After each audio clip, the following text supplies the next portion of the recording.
сургуулийн орчны эрүүл мэнд аюулгүй байдлыг хангах хуулийн төслийг их хуралд өргөн баригдсан байна.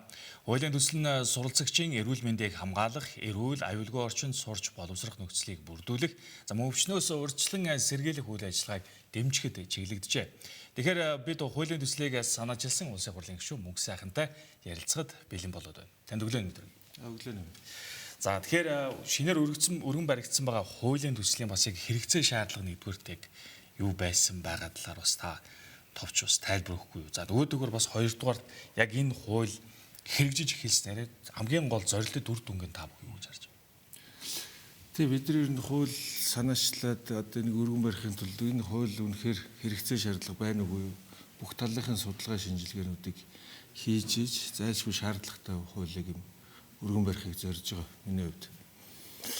Энэ сургуулийн орчин нөхцөл аюулгүй байдалтай холбоотой ерөнхийдөө ингээд нэг 11 хууль 7 ийм цогц стандартын асуудал манай улсад байна. Эдгээр дээр бүгдэн дээр нь дүүн шинжилгээ хийгээд за Америк нэгдсэн улсын нэг өвчний хяналт сэргийлэлтийн үндэсний төвөөс гаргадаг ер нь сургуулийн орчны эрүүл аюулгүй байдлыг хэрхэн яаж үнэлдэг тэр үнэлгээ зааврын дагуу бид нар 24 онд энэ үнэлгээнүүд хийсэн л дээ.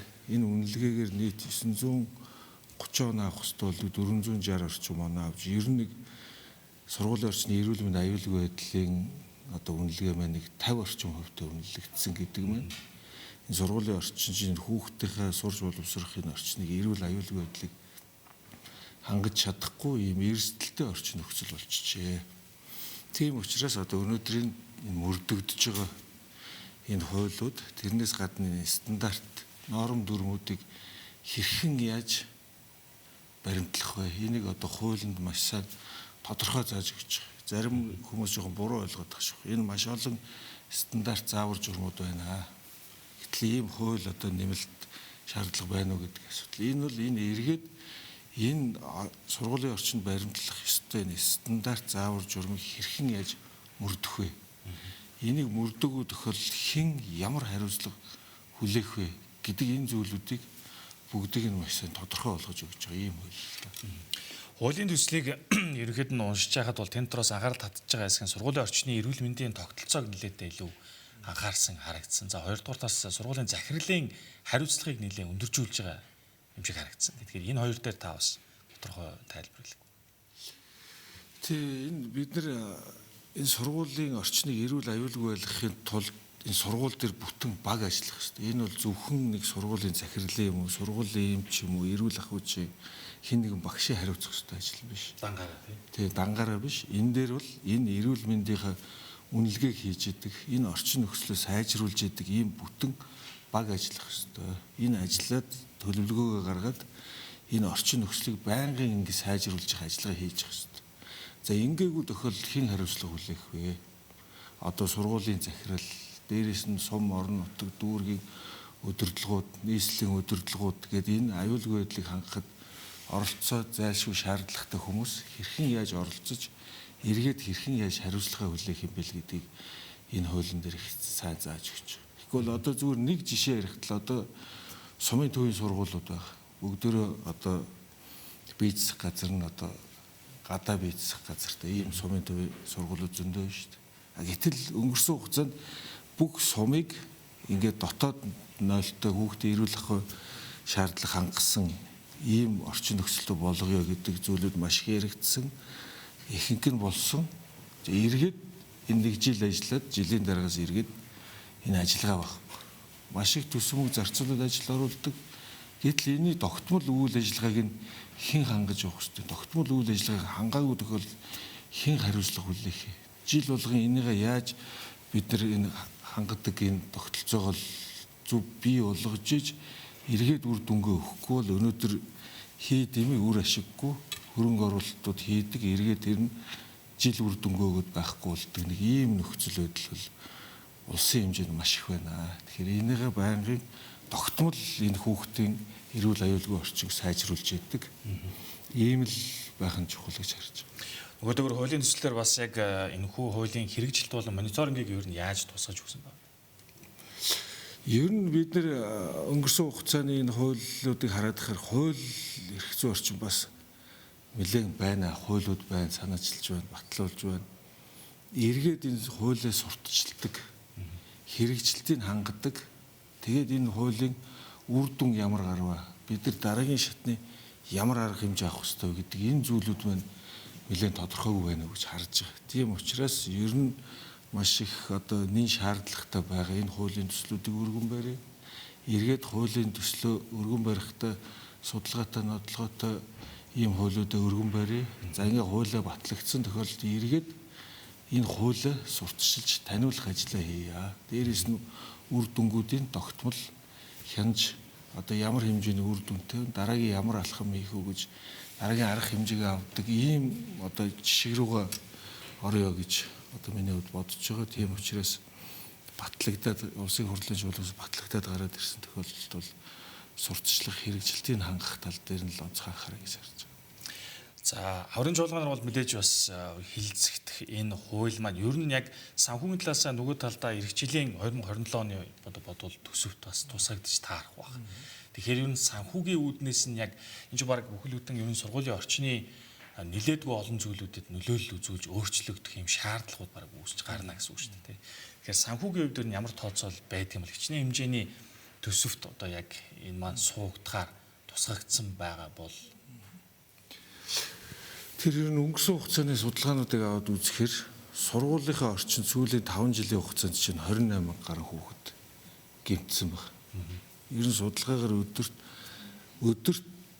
аваад үзэх юм бол өдөрт 16 хүүхэд ямар нэгэн байдлаар эрүүл мэндээрээ эрсдэл хохиролд учирч байна гэдэг тооцоо судалгаанууд байна. Тэгэхээр энэ бүх зүйлийг энэ сургуулийн орчинд энэ эрүүл аюулгүй байдлыг хангахгүй байгаа зүйлийг бид нэг амьсгаагаар нэг жилийн дотор бүгдийг хангуулна гэвэл энэ шиг одоо худлаа зүйл байхгүй. Бид нар сургууль болгон өөрсдийн төлөвлөгөөгөө гаргах хэрэгтэй. Орон нутгийнхаа оролцоотойгоор хизээ ямар эрсдэлт аюултай орчин байна. Ямар зүйлүүд сурагчдын эрүүл мэнд сөрөглөлөө үзүүлээд бүгдийг тогтоож гаргаад энийг 27 онд аль алиг нь бид нар засаж янзлах уу? 28 онд бид нар аль алиг нь өөрчлөлтөө хийх үү? Энэ төлөвлөгөөгөө гаргаад энэ төсөв мөнгөө сургууль болгон одоо дүүрэг аймаг нийслэл орон нутгийнхаа төсөвт суулгадаг шаардлагатай нэг зүйлийг нь улсынхаа төсөвт их хэмжээний хөрөнгө оруулалт шаардлагатай зүйлийг улсынхаа төсөвт суулгадаг энэ тогтолцоор л орё гэж. Дээрээс нь бид нар одоо шинэ баригдж байгаа шинээр орж байгаа сургуулиуд маань энэ эрүүл аюулгүй орчныг хангахгүй шүү дээ. Ийм зүйлүүд маш их байна. Тэгэхээр бид нар шинээр орж байгаа сургуулиудаа эхнээс нь энэ сургууль маань эрүүл аюулгүй орчин байх ёстой. Энэ зүйлүүдийг хангах ёстой гэдэг энэ шаардлагуудыг тавиад энийг хүлээж авж байгаа энэ шинэ орж байгаа сургуулиудыг хүлээж авж байгаа комисс энэ зүйлүүд нь хатуу шаардлага гэдэг нь тавиад явах юм бол бид нар өнөөдөр одоо хуучин одоо байгаа ашиглагдж байгаа сургуулиас гадна шинээр орж байгаа стандарт хангахгүй байгаа.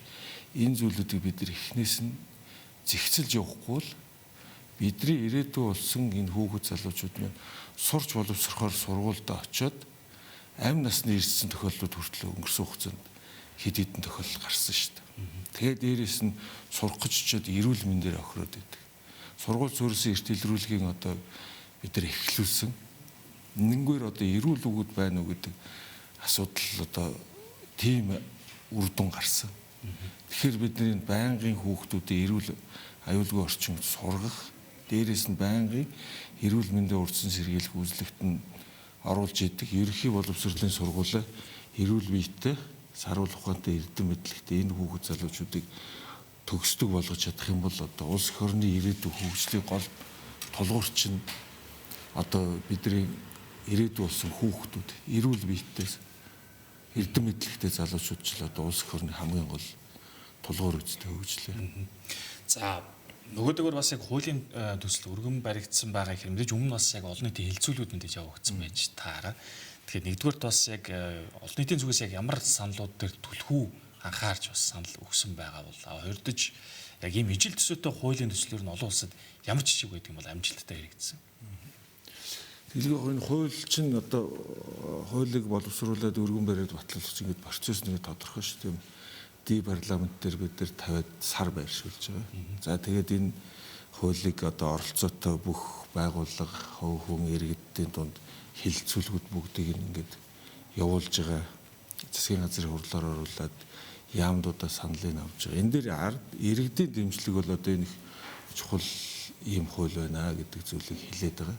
За дээрээс нь зүгээр энэ илүү их одоо эрүүл мэндийн байгууллагын орчин шиг болоод байна уу гэдэг ийм бас дүгнэлтийг зарим нэг улсууд ярьж байгаа. Гэтэл өөрөө сургууль маань өөрөө хүүхдүүдийг эрүүл аюулгүй орчин байхаас гадна одоо тэр эрүүл мэндийн боловсролыг бас олгож явах хэрэгтэй гэдэг. Энэ тал руу чиглэсэн зүйл залтуудыг сайн оруулж өгөөч гэдэг ийм саналууд нэлээдгүй хэрсэн. За дээрэс нь олон улсын жишгүүдийг бүгдийг нь судалсан. Бид нар манай улстай бас энэ Азийн зарим нэг улсууд, Европын зарим нэг улсуудыг бүгдийг судлаад энэ хууль бол бүх улсуудад эрүүл мэндийн салбар нь одоо нэлээд бэхжсэн. Тэр эрүүл насжилт өндөртэй ийм эрүүл иргэдтэй ийм улсууд бол бүгдөөрэнд нь энэ сургуулийн орчны эрүүл мэндийн аюулгүй байдлын тухай хууль байгаад байгаа. Жишээ нь Япон улсад бол бараг 50-60 жилийн өмнө сургуулийн орчны эрүүл мэндийн аюулгүй байдлын тухай ийм хууль байгаад байгаа. Миний хувьд бол яг ингээд эрүүл мэндийн салбарт энэ эрүүл боловсралтай ирээдүг бий болгоход манай улсад яг ямар хуулиуд дутагдaltaй байна. Олон улстай судалгааг нь хийгээд манай улсад байхгүй нэн шаардлагатай ийм хуулийн төслүүдээс эхэлж ер нь санаачлал өргөн барих ийм бодлоготойгоор явж байгаа. За сүүлийн асуулт маань хууль батлагдсан тохиолдолд ер нь хэрэгжиж эхлэх хугацаа маань хизээнээс яг хэлж байгаа. Бид нар ер нь энэ хуулиа энэ хамрын чуулганаар хэлэлцээд за шаардлагатай бол намрын чуулганаар өөрчлүүлж хэлэлцээд ингээд батлагдах зүйл маань эцлэгдэх болов уу гэж харж байгаа. Тийм учраас хуулийн хэрэгжилтийг 27 оны 1 сарын 1-ээс хуулийн хэрэгжилтийг хангуулахаар энэ хугацааг төлөвлөж явж байгаа. Төсвөлд нь нэмэлтээр нэг зүйл бас асуухад та бас эрүүл мэндийн сайдаар ажиллаж байсан хүний хувьд ер нь маш товчоор хариулбал сүүлийн үед одоо бас Монгол улсын эрүүл мэндийн салбарт ийм дэвшилтэй технологиуд их нэвтэрж байгаа. Сүүлд бол жишээ нь роботын мэс засал хийсэн гэсэн шинэ мэдээлэл гарсан. Тэгэхээр ер нь энэ мэдчлэн ийм шинжилгүүд ер нь эрүүл мэндийн салбар дээр хэр их идэвхтэй явагдаж байгаа вэ? Ер нь өнгөрсөн хугацаанд идэвхтэй явуулах гэж үзсэн. Яагаад гэвэл манай улсаас нөгөө гадагшаа урсж байгаа, гадаад руу имчилгээнд явж байгаа санхүүгийн эрсдэлд орж байгаа ийм зүйлүүд нэлээдгүй байгаад байна. Тийм учраас бид нар энэ шинэ технологи, шинэ инновацийн нэмжлэгээ онцлохыг цаг алдалгүй орондоо нэвтрүүлж нутгшуулах нь эргээд иргэдэд маш их чухал ач холбогдолтой. Тийм учраас энэ дээр байнгын тогтмол арга хэмжээнүүдийг авж байгаа. Өнгөрсөн хугацаанд шинэ би эрүүл мэндийн сайдаар ажиллаж байхдаа 11 багийг гадагшин сургалтанд явуулаад шаардлагатай технологиор хангаж өгсөн энэ багууд суралцж ирээд эргээд үр дүнгээ өгөхөд энэ нөгөө суралцсан зардлаасаа бараг 10 дахин илүү ийм төсөв мөнгө гадагшаа явах урсгалыг хэмнэсэн ийм үр дүн үлдээгээд өнөөдөртөө үр дүн гарчаад байгаа учраас бид нар энэ дээр цаашдаа ч гэсэн онцгой анхаарч ажиллах хэрэгтэй гэж харж байна. За баярлалаа тань. Бид студид улсын хурлын гишүүн Мөнгө Сайхантай ярилцлаа.